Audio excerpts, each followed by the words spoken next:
میں آپ کے سامنے انشاءاللہ دوسرے پارے کا خلاصہ پیش کروں گا، یعنی جو منتخب آیات ہیں وہ میں آپ کے سامنے پیش کروں گا۔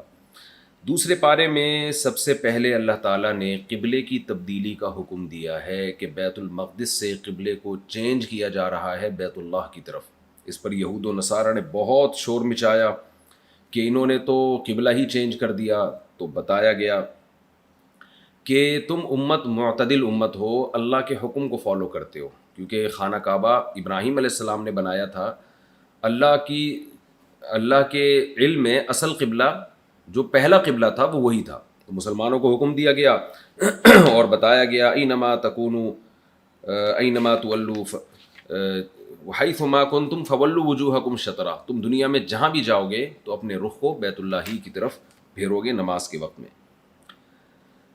یہود و نصارہ کی طرف سے جو پروپیگنڈا کیا گیا، بہت زیادہ تکلیف پہنچائی گئی، اس پہ اللہ تعالیٰ نے اہل ایمان کو حکم دیا کہ صبر کرو، اور صبر کا طریقہ بتایا، استعینوا بالصبر والصلاۃ، صبر اور نماز کے ذریعے مدد طلب کرو، صبر کرو اور نماز پڑھو، اس سے تمہارے لیے جو پریشانیاں ہیں ان کو برداشت کرنا آسان ہوگا۔ اور اللہ نے اہل ایمان کی علامت بیان کی کہ جب انہیں کوئی مصیبت پہنچتی ہے، قالوا انا للہ و انا الیہ راجعون، تو یہ کہتے ہیں کہ ہم اللہ ہی کے لیے ہیں اور ہم نے اسی کی طرف لوٹ کر جانا ہے۔ یہ بہترین دعا سکھائی گئی ہے کہ ہم سب نے لوٹنا اللہ ہی کی طرف ہے،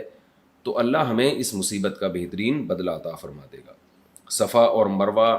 کے بارے میں بعض صحابہ کا خیال یہ تھا کہ اس میں سعی کرنا شاید زمانے جاہلیت کی ایک رسم ہے تو ہمیں چھوڑ دینی چاہیے، تو اللہ نے بتایا کہ ایسا نہیں ہے، صفا اور مروہ شعائر اللہ میں سے ہیں، جب بھی حج یا عمرہ کرو تو صفا اور مروہ کی سعی کیا کرو۔ اس میں اللہ نے اپنی قدرت کی نشانیاں بھی بتائی ہیں، ان فی خلق السماوات والارض واختلاف اللیل والنہار، زمین آسمان کے بدلنے میں، دن رات کے اختلاف میں بڑی بڑی نشانیاں ہیں عقل مندوں کے لیے۔ اور اللہ تعالیٰ نے انہی آیات میں یہ بھی بتایا ہے کہ اپنی طرف سے چیزوں کو حرام مت کیا کرو، جیسے خود سے کسی حرام کو حلال کرنا برا ہے، ایسے ہی حلال کو حرام کرنا بھی برا ہے۔ کلوا من طیبات ما رزقناکم، جو ہم نے تمہیں رزق دیا ہے ان میں سے پاکیزہ چیزیں کھایا کرو، مشرکین کی طرح یہ حرام وہ حرام خود سے نہ کر دیا کرو حلال و حرام کے فیصلے۔ اللہ نے یہ بھی بتایا کہ اہل کتاب میں جو لوگ اللہ کی آیات کو چھپاتے ہیں ان پر اللہ کی لعنت ہے۔ انہوں نے تورات اور انجیل کی آیات لوگوں سے چھپائی ہیں، جس میں خاص طور پر وہ آیات جس میں آپ صلی اللہ علیہ وسلم کی خوشخبریاں تھیں۔ اللہ نے یہ بھی بتایا کہ اللہ کی نظر میں اصل نیکی یہ ہے، من آمن باللہ والیوم الآخر، ایمان لاؤ آخرت پر، اللہ پر اور آخرت پر، اور آت المال علی حبہ، یہ آیت بہت اہم ہے کہ اسلام کا اللہ نے خلاصہ پیش کر دیا کہ پہلے اپنے ایمان کو درست کرو اور پھر مال دو اللہ کی محبت میں، ذوی القربى والیتامى والمساکین وابن السبیل، مسافروں کو، یتیموں کو، مسکینوں کو، جو مستحق مانگنے والے ہیں ان کو، اور گردنیں آزاد کرانے والوں کو، اور نماز قائم کرو، زکوٰۃ دو، جب ایگریمنٹ کرو تو اس ایگریمنٹ کو پورا کیا کرو، اور تنگی اور مصیبت اور میدان جہاد میں صبر سے کام لیا کرو۔ اللہ فرماتے ہیں اولئک الذین صدقوا، یہ لوگ جن کے اندر یہ کوالٹیز ہیں یہی ایمان کے دعوے میں سچے ہیں۔ فوجداری قوانین بھی بتائے گئے، اللہ تعالیٰ نے حکم دیا اے ایمان والو تم پر قصاص فرض کیا گیا ہے، اسلام میں قتل کا بدلہ قتل ہے، ہاں اگر مقتول کے وارث معاف کر دیں تو ان کی طرف سے نہ صرف اجازت بلکہ ترغیب ہے۔ اور اللہ تعالیٰ نے اسی رکوع میں، یعنی اسی پارے میں، روزوں کو بھی، رمضان کے روزوں کو بھی فرض کیا کہ تم پر رمضان کے روزے فرض ہیں سوائے مسافر اور مریض پر، تاکہ تمہارے اندر تقوی پیدا ہو جائے۔ اور اعتکاف کے احکام بھی بیان کیے گئے اس میں، اور اللہ تعالیٰ نے اس میں ایک دوسرے کا مال کھانے سے ہمیں منع کیا، خاص طور پر وَتُدْلُوا بِهَا إِلَى الْحُكَّامِ، فرمائے کہ حاکموں کو رشوت دے کے اپنے حق میں ناجائز فیصلے مت کروایا کرو، اس کا بھی اللہ نے حکم دیا۔ جہاد کا بھی حکم دیا، اور اللہ نے فرمایا کہ مشرکین مکہ جو کہتے ہیں کہ ہم محترم مہینے میں لڑتے نہیں ہیں، تو یہ یعنی مسلمان اشہر حرم میں 4 محترم مہینوں میں کیوں ہم سے لڑ رہے ہیں؟ تو ان سے کہو کہ لڑائی کی پہل تم نے کی ہے، تو اگر مہینے کا احترام ہے تو وہ دونوں فریقوں نے کرنا ہے، یہ نہیں ہو سکتا کہ آپ اس مہینے کا احترام نہ کریں اور آپ حملہ کریں، لڑیں اور ہم اپنا دفاع نہ کریں، ایسا نہیں ہو سکتا۔ اللہ نے اسی پارے میں حج کو بھی، حج کے احکام بھی بیان کیے، فمن فرض فیہن الحج فلا رفث ولا فسوق ولا جدال فی الحج، کہ جب بھی حج فرض ہوگا، یعنی آپ حج کے لیے جائیں گے، تو کوئی بے حیائی کی بات نہیں کرنی ہے، اس میں کوئی فسق و فجور، کوئی لڑائی جھگڑا نہیں کرنا. یہ حج کے احکام اللہ نے بیان کیے. اور اللہ نے یہ بھی بتایا کہ لیس علیکم جناح ان تبتغوا فضلا من ربکم، حج کے لیے اگر تم جاتے ہو تو وہاں خرید و فروخت کرنا، تجارت کرنا بھی تمہارے لیے جائز ہے. حاجیوں کی دو قسمیں بیان کی ہیں. کچھ حاجی تو ایسے ہیں کہ من یقول ربنا آتنا فی الدنیا وما له فی الآخرۃ من خلاق، جو کہتے ہیں اللہ بس دنیا میں ہی سب کچھ دے دے، آخرت میں کچھ نہیں چاہیے. لیکن جو اچھے لوگ ہیں وہ کیا دعا مانگتے ہیں؟ ربنا آتنا فی الدنیا حسنۃ وفی الآخرۃ حسنۃ وقنا عذاب النار. اے اللہ دنیا میں بھی اچھی زندگی چاہیے اور آخرت میں بھی اچھی زندگی چاہیے. ان لوگوں کا بھی اللہ نے تذکرہ کیا جن کو نصیحت کی جائے تو بجائے نصیحت ان کو فائدہ پہنچانے کے وہ اور زیادہ تکبر میں آتے ہیں اور غلط بات پہ اور ڈٹ جاتے ہیں. فرمایا فحسبہم جہنم، ایسے لوگوں کا تو ٹھکانہ جہنم ہے، جہنم ہی ایسے بدبختوں کے لیے کافی ہے. اہل ایمان کو حکم دیا ادخلوا فی السلم کافہ، ایمان والو مکمل اسلام میں داخل ہو جاؤ اور شیطان کی اتباع مت کرو، اس لیے کہ تمہارے پاس اسلام کی حقانیت کے اتنے دلائل آ چکے ہیں. هل ينظرون الا یاتیہم اللہ فی غلل من الغمام، اب کیا چاہتے ہو کہ اللہ خود آسمان سے اتر کے تم سے بات کرے اور بتائے کہ اسلام برحق ہے؟ اس کا کیا انتظار کر رہے ہو؟ بنی اسرائیل پر جو اللہ کی نعمتیں ہوئیں ان کا تذکرہ کیا اللہ تعالیٰ نے اجمالی طور پر. یہ بتایا کہ یسألونک ماذا ینفقون، صحابہ پوچھتے تھے کہ ہم کہاں خرچ کریں، کیا خرچ کریں، تو بتایا گیا بھائی خرچ سب سے پہلے اپنے والدین کا خیال کرنا ہے، قریبی رشتہ داروں کا، والیتامیٰ والمساکین، یتیموں کا، مسکینوں کا، مسافروں کا، ان جگہوں پہ تم نے خرچ کرنا ہے. جہاد کی فرضیت بیان کی گئی اور بتایا گیا کہ تمہیں جہاد پسند نہیں ہے، لیکن بہت ممکن ہے کہ ایک چیز تمہیں پسند نہ ہو مگر اس میں تمہارا فائدہ ہو. اور یہ بھی بتا دیا کہ یہ کافر تم سے ہمیشہ لڑتے رہیں گے، یہ تمہیں جہاد سے روکتے رہیں گے اور بتاتے رہیں گے جہاد دہشت گردی ہے، لیکن جہاں ان کو موقع ملے گا یہ تمہیں چھوڑیں گے نہیں. شراب کے بارے میں بعض لوگ پوچھتے تھے کہ اس میں تو بہت فائدے ہیں. اللہ نے فرمایا اثمہما اکبر من نفعہما، کہ ان کا جو جوا اور شراب کا جو گناہ ہے وہ اس کے فائدوں سے زیادہ ہے. اگر کچھ فائدے بھی ہوں بالفرض اس میں، تو ان میں جو جرم ہے گناہ کی وہ ان کے فائدوں سے زیادہ ہے. اسی پارے میں اللہ نے مشرک عورتوں سے نکاح کو حرام قرار دیا. جو یہود و نصارہ کی عورتیں ہیں ان کے علاوہ جتنی بھی غیر مسلم عورتیں ان سے نکاح کو حرام قرار دیا، اور بتایا گیا کہ غلام، ایک باندی، ایک کم درجے کی عورت جو مسلمان ہو وہ ایک مشرک عورت سے بہرحال بہتر ہے. اور یہ بھی حکم دیا گیا کہ جو مسلمان عورت بھی کسی غیر مسلم مرد سے نکاح نہیں کر سکتی. حیض و نفاس کے حکام بیان کیے گئے کہ حیض کی حالت میں زوجہ سے ہم بستری حرام ہے. اور یہ بھی بتایا گیا کہ جب زوجہ کے پاس آؤ تو اولاد تلاش کیا کرو، وقدموا لانفسکم، اولاد کی نیت سے آیا کرو. یہ جو نسل روکنا ہے اس کی بھی حوصلہ شکنی کی گئی. اور اللہ نے فرمایا کہ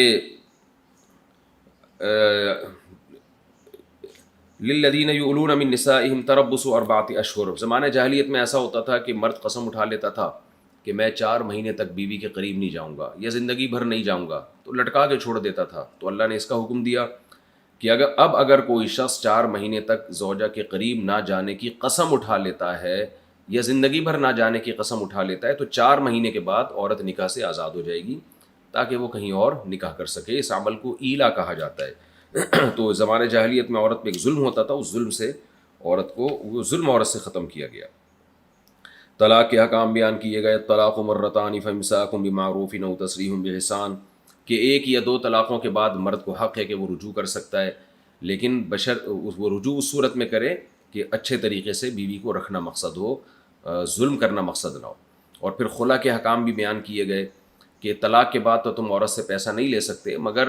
عورت کی طرف سے اگر طلاق کا مطالبہ ہے تو مہر کی واپسی کا مطالبہ تم اس سے کر سکتے ہو. اور پھر حکم دیا گیا فإن طلقها، اگر مرد تیسری طلاق دے دے تو عورت پہلے شوہر سے نکاح نہیں کر سکتی جب تک کہ وہ کسی دوسرے مرد سے نکاح نہ کرے. اور حدیث میں آتا ہے کہ وہ ہم بستری بھی نہ کر لے. پھر وہ اپنی مرضی سے چھوڑ دے یا ان کے درمیان علیحدگی ہو جائے یا اس کی موت واقع ہو جائے تو اللہ نے فرمایا فلا جناح علیہما ان یتراجعا، پھر عورت کے لیے کوئی اس میں حرج نہیں ہے کہ وہ اپنے پہلے شوہر سے دوبارہ نکاح کر لے، بشرطے کہ پھر آئندہ حدود اللہ پر قائم رہے. زمانہ جاہلیت میں ایسا ہوتا تھا کہ طلاق کے بعد عورت کو شادی نہیں کرنے دیتے تھے، اس کا مال ہتھیا لیتے تھے. وَإِذَا طَلَّقْتُمُ النِّسَاءَ فَبَلَغْنَ أَجَلَهُنَّ فَأَمْسِكُوهُنَّ بِمَعْرُوفٍ أَوْ سَرِّحُوهُنَّ بِمَعْرُوفٍ. حکم دیا گیا کہ طلاق کے بعد رکھو یا چھوڑو، یعنی 2 طلاقوں کے بعد، اور اس نیت سے اس کو رجوع مت کرو طلاق سے کہ اس کو تم نے نقصان پہنچانا ہے، یہ منع کر دیا گیا۔ اور ایک زمانہ جاہلیت میں رسم یہ بھی تھی کہ طلاق کے بعد عورت کو کہیں اور شادی نہیں کرنے دیتے تھے۔ بعض دفعہ 1 یا 2 طلاقیں ہوتی اور وہ اپنے پہلے شوہر کے پاس جانا چاہتی تو لڑکی کے جو متولی ہیں رشتہ دار وہ غیرت کا مسئلہ بنا کے اپنی بہن یا بیٹی کو پہلے شوہر کے پاس جانے نہیں دیتے، تو اس کا بھی اللہ نے اس سے بھی منع کیا۔ لا تعضلوهن ان ينكحن ازواجهن، عورت کو طلاق ہو جائے، بیوہ ہو جائے، کہیں بھی وہ نکاح کرنا چاہے، لا تعضلوهن، ان کو تم اس سے روک نہیں سکتے۔ ماؤں کی مدت بیان کی گئی کہ مائیں اپنے بچوں کو 2 سال تک دودھ پلا سکتی ہیں، اور لا تضار والدۃ بولدها ولا مولود له بولده، حکم دیا گیا کہ بچے کو نہ ماں کی وجہ سے نقصان، ماں کو نہ بچے کی وجہ سے نقصان پہنچایا جائے اور نہ بچے کی وجہ سے باپ کو۔ آج طلاق کے بعد میاں بیوی میں علیحدگی ہوتی ہے، بچے ایک دوسرے سے چھین لیتے ہیں، دونوں میں سے کسی ایک کو یقینی نقصان ہوتا ہے، اس کی بھی اس آیت میں نفی ہو رہی ہے کہ بچہ دونوں کا ہے تو دونوں میں سے کسی کو بھی نقصان نہیں پہنچایا جائے گا بچے کی وجہ سے، نہ یعنی باپ پر اتنا خرچہ ڈالا جائے گا کہ اس کی استطاعت سے زیادہ ہو، اور نہ ماں کی گود سے بچہ چھینا جائے گا۔ یہ جو فقہ کی کتابوں میں تفصیلی احکام ہیں اس کے۔ موت کی عدت بیان کی گئی کہ کسی شخص کی موت واقع ہو جاتی ہے تو عورت پر لازم ہے کہ وہ 4 مہینے 10 دن عدت گزارے، اور پھر حکم کو مقرر کیا گیا کہ عدت کے بعد وہ جہاں چاہے نکاح کر سکتی ہے، آپ اس کو نکاح سے نہیں روک سکتے۔ یہ بھی بتایا گیا کہ اگر رخصتی سے پہلے طلاق ہو جائے تو اللہ نے بتایا کہ